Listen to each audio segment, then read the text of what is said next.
25,000 भरून सुद्धा आपण गाडी घेऊ शकतो. ओनर फर्स्ट आहे. गाडीची पूर्ण बॉडी पॅक बॉडी. गाडीची किंमत 2,50,000 पर्यंत जाईल. तर मित्रांनो, ह्या सर्व गाड्यांची आपल्याला डिटेल्स देणार आहेत शहाजी भोसले सर. नमस्ते सर.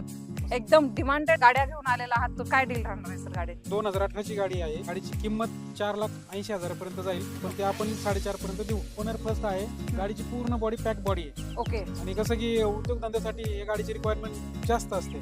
अशा गाड्या घ्यायच्या असतात आणि गाड्या भेटत नाही, तर आपल्याला छत्रपती मोटर्स मध्ये ह्या गाड्या अवेलेबल आहेत. ह्या गाड्यांमध्ये तुम्हाला लोन फॅसिलिटी पण अवेलेबल करून देणार आहेत सर. ह्या काय गाडीची डील राहणार आहे? टाटा एस 2014 मॉडेल आहे. डिझेल गाडी. गाडीची किंमत 2,50,000 पर्यंत जाईल. याच्यावरती पण लोन होईल. याच्या दुसऱ्या गाडीवरती पण लोन होईल. 20-25,000 भरून सुद्धा आपण गाडी घेऊ शकतो. ओके. म्हणजे बऱ्याच जणांचं म्हणणं असतं की भरायला पैसे नाहीयेत. काय काय गाड्या अशा आहेत की ₹0 भरता सुद्धा आपण लोन केले. डाऊन पेमेंट वरती सुद्धा आपण गाड्या दिलेल्या. 3.5 लाखाला गाडी 3.5 लाखच लोन केलेलं. ह्या गाड्या घेण्यासाठी यायचंय आपल्याला तर ऍड्रेस ऍड्रेस जो आहे तो आपला